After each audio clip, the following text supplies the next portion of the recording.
Welcome to the Writing with Purpose podcast, where I, Anna Woolliscroft, chat with fellow writers and outdoor enthusiasts about how we can embrace creativity and curiosity to live a life full of adventure that doesn't feel like hard work. I delve into exploratory conversations about my two loves in life, writing and nature connection, as part of my mission to share the well-being benefits they both bring. It's wonderful to have you here today. In this solo chatting episode of the Writing with Purpose podcast, I reflect on the past year, discussing the importance of journaling, self-awareness and celebrating achievements. I also talk about the Festival of Winter Walking, the concept of wintering, and invite you to consider your own reflections from 2024. Hello and welcome to the Writing with Purpose podcast. This is the first of two solo chatting podcasts that I've recorded at the end of 2025 in December.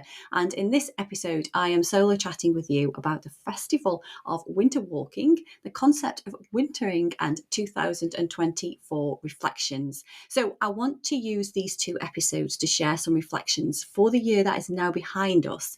And next week, I will then be looking towards the future and a new year where we have 365 wonderful new days, each bringing opportunities for us to grow and develop and really live life, which is what life is all about, isn't it? So if you are a regular listener, you will know that I'm a huge advocate for keeping a journal, and it doesn't have to be a daily habit, but certainly a regular habit helps us to emotionally, mentally, and physically improve in so many different ways. And one of those fundamental ways is through improving our cognitive processing, which in simple terms is our mental capacity to process, sort out and store the information that we acquire. And journaling helps us to make sense of our thoughts, our feelings, our experiences. And when we journal, we can often look at a challenge, we can analyze it, or we can creatively brainstorm it by reflecting on different approaches and other perspectives. And by doing this is where we get more of a rounded picture of what's going on. We get a view from above, so to speak, and it's easier to break things down and find solutions or new ways to address a challenge. And in the same way, we can use a journal to celebrate achievements, reflect on the goals that we've realised throughout a year, throughout a month, throughout a week or a day even. So keeping a journal really does provide us with an opportunity to look back and see how far we've come in a year, or whatever time period that you might choose to reflect on, but a year is usually a great place to start. So, and another thing to add there actually, and I really, it's the word I'm looking for, can fall into this trap, is that we often forget to celebrate what we've achieved. We forget what we've achieved. So a really great thing to reflect on a year is to just glow in the moment, as we can refer back to some of those things that we have achieved and remember them, because, celebrating our wins, it does boost our self-esteem, self-compassion. If we're with other people, then it's a great way to reminisce and share memories of things that have happened. So the more that we make sense of what's going on in our heads, what's going on in our outer world, and how the two collide in many cases, the more we will improve our self-awareness. And for me, it's this self-awareness that's the gold dust in discovering how we can live our best, our most fulfilled and joyful lives. It's through self-awareness that we learn about ourselves, we learn about our deepest wants and desires, our values, our beliefs, and it's also where we learn about what we don't like and what triggers are less than helpful, and what things trigger less than helpful thoughts and behaviours that we have that can then go on to provide challenging situations, conflict in life in certain situations. So today I've got a couple of extracts that I want to read to you to get you thinking about what you've accomplished over the past 12 months. And there's also a healthy bunch of writing prompts to get stuck into, as usual, if you know me so well. So first off, I want to mention the Festival of Winter Walking, which is now It's organised by the Ramblers Association from the UK, and it runs from the 17th of December to the 1st of January. Is it on now? Is it? Yes, it is. It's the 18th of December as I'm recording this. And the purpose of the Festival of Winter Walking is to encourage as many people as possible to basically just enjoy walking and getting outside over the festive period. And let me ask you the question, how much do you get out when it goes colder in the daytime, in the evening? It goes darker. We've got I think the sun comes up at about 8:30 in the morning at the moment, and sets 4 o'clock at night. So we really don't have many hours of sunlight compared to spring and summertime. But I love being outside in the winter. I always have, I think, but even more so now. I still run with my friends. I still go out with the running groups over the winter, whether it's dark, whether it's raining, whether it's snowy. And it's wonderful. It's a wonderfully energized feeling to actually be outside. And, particularly when you're running, or if you're dressed in warm clothes and you're walking, you're going on a brisk walk, it really is refreshing to get outside. But also when you get back inside and, you're getting all snug and warm inside, you have a hot drink, maybe some dinner, some food. And, those sort of two opposites almost work really, really well together when it's a colder time of year.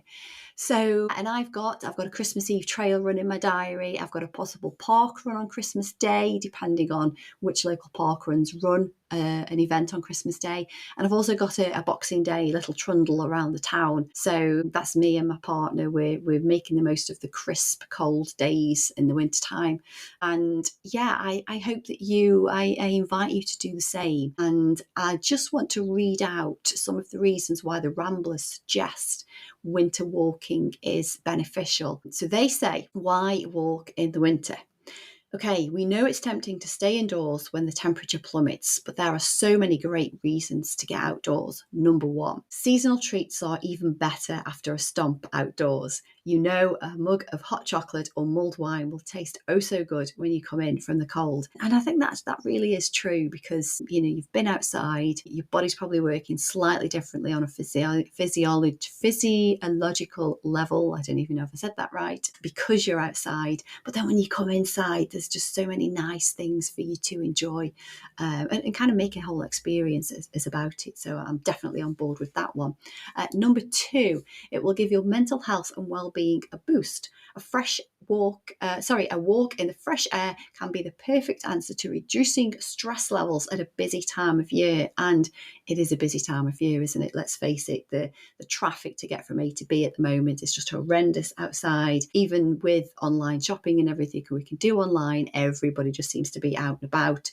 There's more to add to the daily routine, buying presents, food, visiting relatives, friends, family we haven't seen for some time. So yeah, it is a busy time of year. So getting outside just gives you a little bit of time to yourself or with those that you love to kind of recoup and reflect on things. Number three, it's an opportunity to start a new tradition with friends and family.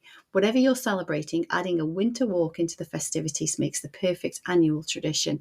Now, I remember when I was younger and with my parents and aunts and uncles and grandparents, we all used to get together at somebody's house. It was different every year. And after we had the big Christmas meal, we'd go out for a walk. We don't do that anymore. So that is a nice tradition to get started again. And number four, it will help you keep fit during the season of overindulgence. As long as you are wrapped up warm, getting out in colder weather can help to amplify all the benefits of a good walk.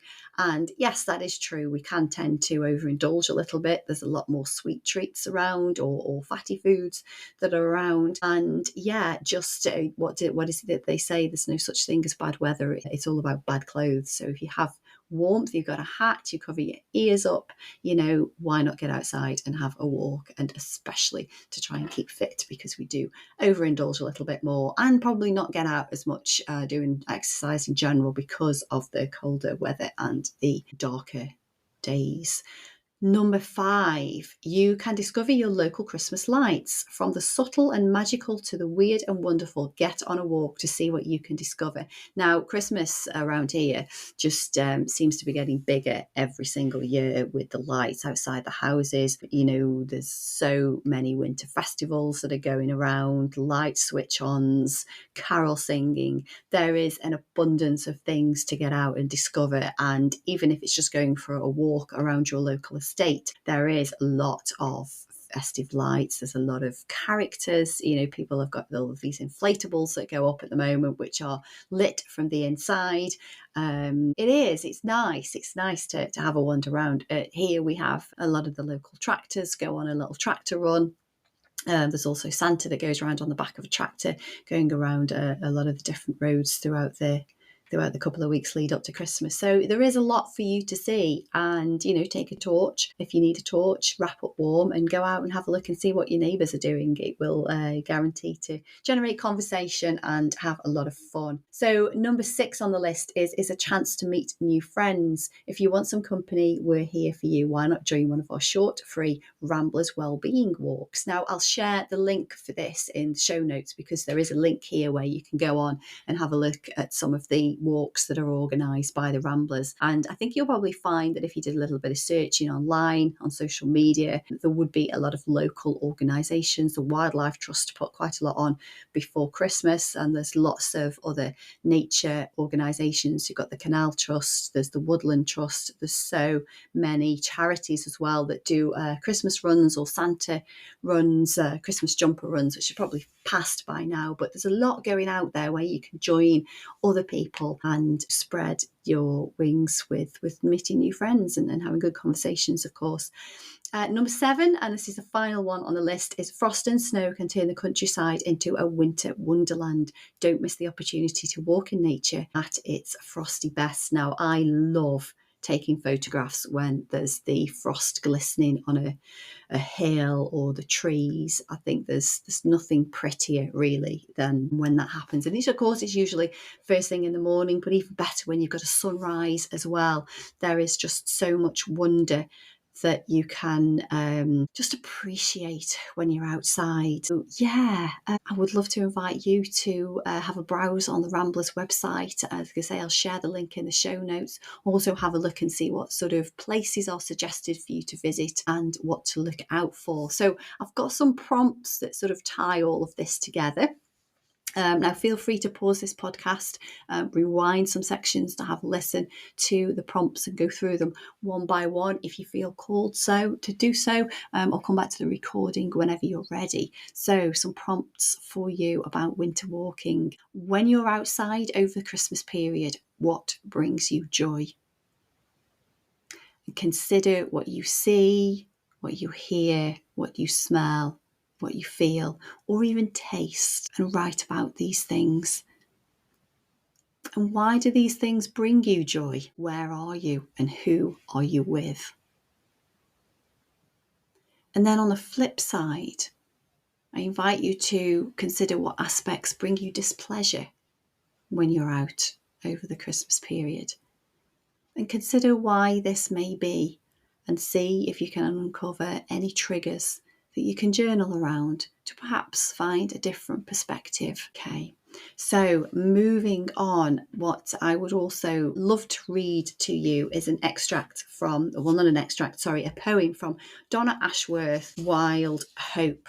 Now, I had the pleasure of meeting Donna Ashworth at a literary lunch that I attended in November, I think it was, this year. And what a beautiful soul she is. She's very kind-hearted. You can tell that just from the energy that's around her. But she says that she writes poetry for people that don't like poetry. Excuse me, and I'm probably one of those people because I don't read a lot of poetry. Her words, they're poetic, but not necessarily as a traditional poem that you would think, I would say. And I think there's something in her books for everybody. Now, I've got 2 books from her. They're both signed. And what she does, which I didn't realise at the time, but she just randomly picks a page in the book and initials it for her. It's a bit of a surprise, I suppose, for people that have had a book from her signed, and then we can find the page that she's initialed and just see what she's kind of picked out for us intuitively. What Donna has initialed for me, which is in Wild Hope, I thought was very appropriate for today. And this poem is called Wintering. So I'm going to read this out to you just as I have a throg in my throat. Excuse me. So, you may think yourself lazy or flawed, yet your body is made of almost exactly the same elements as the stars. Your bone composition matches perfectly the coral in the seas, and you, my friend, are ruled by the moon and the sun, the tides and the planets, whether you like it or not. So no, you are not lazy, you are not late. Nature is simply pulling you to slow like the life, flora and fauna around you. It is not your moment to rise. Look around you. It is wintering. It is winter. You are wintering and you are right on time.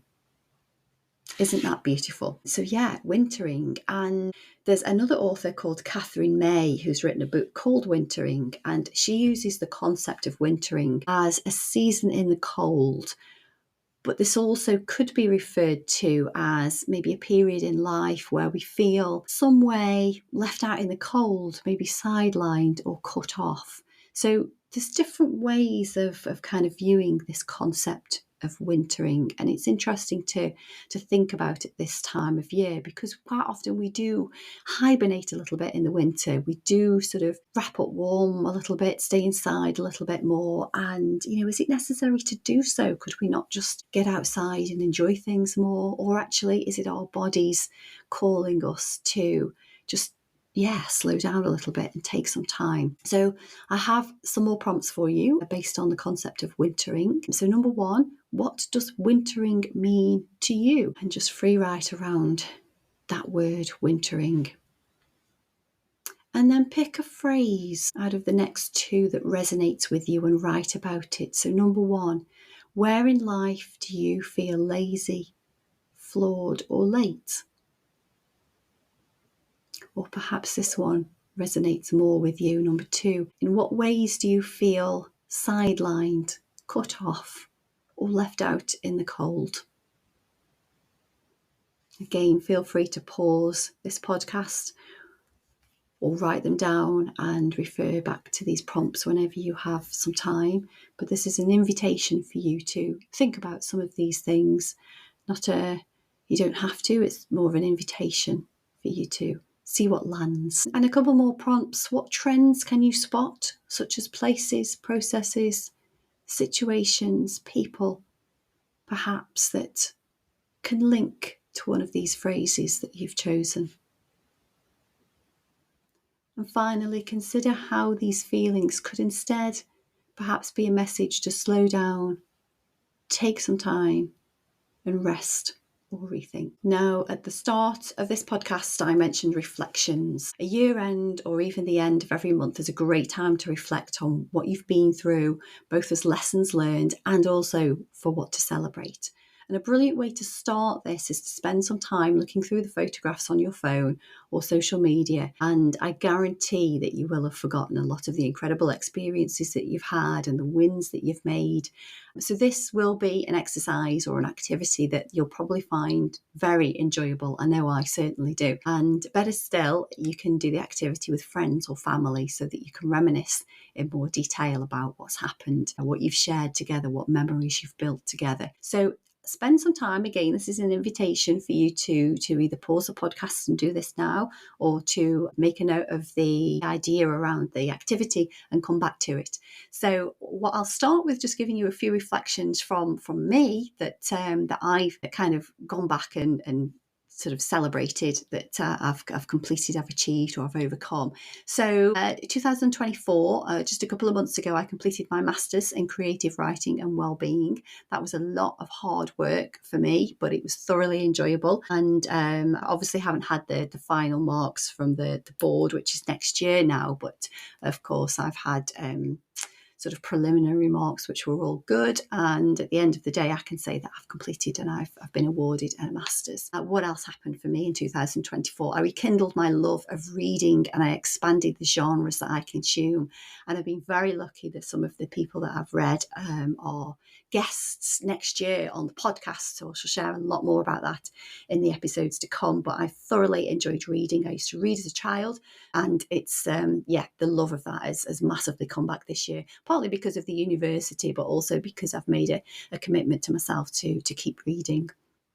I saw Elizabeth Gilbert and Deepak Chopra on stage this year, both hugely rich learning experiences for me. I was the person there with a notebook and a pen and making notes of what they were saying and what it meant to me, and obviously reflecting on those afterwards, but they were great experiences, as was attending Capital Crime in London, which is a exhibition, it's more of a festival, I suppose, of crime authors coming together, being on stage, being interviewed by other authors, also on panels. And they were so down to earth. This was a place where I really felt as though I belonged, and it really did encourage me to start on my own author journey, which I am 17,000 words into a novel as we speak, as I record this. But yeah, these people were so down to earth, such a lot of big listers on the billboard that were talking. Kate Moss and Ian Ranking, some of the people, they were just incredible. Anyway, if you're a fiction writer or if you love crime books, it's a festival that I would recommend. It happens every May or June. I've already booked my tickets for next year. What else happened for me in 2024? I met a friend who I worked on Disney Cruise Line with, who I'd not seen for 20 years. That was wonderful catching up with them. A lot of time passed, obviously. We've grown both as people and what we've been through. So that was a wonderful, wonderful experience. I experienced forest bathing for the first time, well, twice actually, which was incredible. Super, super relaxing. I don't know where the time went, which is a prime example of an activity where you are completely in flow when the time just passes very quickly. In business, I launched a new website where I can finally sell my own wellbeing resources. I'll just give a little bit of an overview of that towards the end of the podcast. I flew to Barcelona to attend a journaling festival, and that was a big decision for me to make, but I'm so glad that I invested in that because I met some incredible people, like-minded people who just get so much out of their journaling. And of course, I also met some internationally well-known practitioners in the field of journaling, including Kay Adams from America, Jackie Holder from London, and Emily Hill Dittmer from Sweden. And I've learned so much from those people, different techniques, really, really helped me with my own personal journey, and also given me a lot of inspiration for where I want to take my business in 2025. What else? I made Christmas puddings for the first time. I thought I was making one. I ended up making 6 because I had that much ingredients and needed to go out and buy pots and pudding bowls to cook them in. But thoroughly enjoyed that. And yeah, they taste pretty good as well. And finally, I completed my first ultra race. So I finished on 36.5 miles, from starting at 1 minute to midnight and then finishing not far before midday the following day. So that was a massive achievement with me, for me, very happy with that. So the longest distance I'd gone before that was 28 miles. So very, very happy with that. And there's so many more things that I could mention. Some of the challenges that I overcame included rejigging my entire work schedule, stopping all of the marketing of my business to accommodate the university studies. I also had to say no to potential clients and income.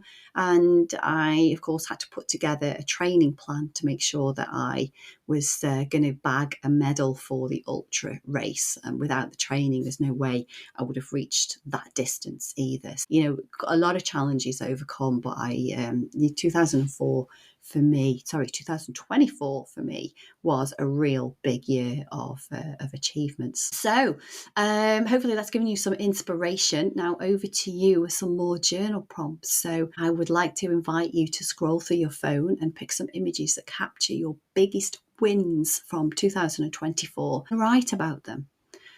Consider how they made you feel, and consider what goals or dreams that those wins helped you to get closer to, or even achieve and go past. And as a result of that, you now have new goals and dreams for 2025. So also, what obstacles have you overcome? And write about the lessons learned and the wisdom gained from the experiences that you can now, of course, carry forward into a new year and approach any obstacles which are similar from a new perspective, having been through something already and learnt from that. So there's a lot of prompts that have been provided in this. So I do hope that you find something that resonates with you. You don't have to do all of them, of course. This podcast is all about you learning some things that you've come across before, to try new prompts in your journaling experience, your journey, and then just to take things forward and see what lands for you. So before I close, I've just got a couple of announcements to make. And as I have mentioned, my new website has launched. Now offers wellbeing resources such as journals, notebooks, diaries and quirky t-shirts to purchase. And I'm also launching a series of creative and expressive writing workshops, which are both online and in person for 2025. And there are already 4 choices on there, including one-to-one journaling sessions with me that you can book for the coming year. And so January, it kicks off with vision boarding your future self workshops. There's a 90-minute session online on the 9th of January. And if you're local to Staffordshire or Cheshire in England, there's a 2-hour in-person session that's being held in Leek on the 10th or the 24th of January. I'll include full details of these in the show notes. But just to say that vision boarding is an excellent way to launch into a new year by setting goals, creating affirmations and having a jolly excellent time while you do it, to be quite honest. There are some examples of this in one of my sessions last year, podcast sessions. I'll also include that in the show notes this time. So that leaves me just to say it's been great to solo chat with you again today. I've really enjoyed launching the podcast again, or relaunching, should I say. And there's so many wonderful guests joining me in the new year. So please remember to subscribe and share and leave your thoughts as a review, because this generous act does help other listeners to find the podcast on their chosen platform. And it, of course, allows me to continue to providing the insight and the resources and the effort that I put into making this podcast. So thank you very much for your ears today. And I will just leave you with a quote from Aristotle, which is, "You are what you repeatedly do." Thank you for listening.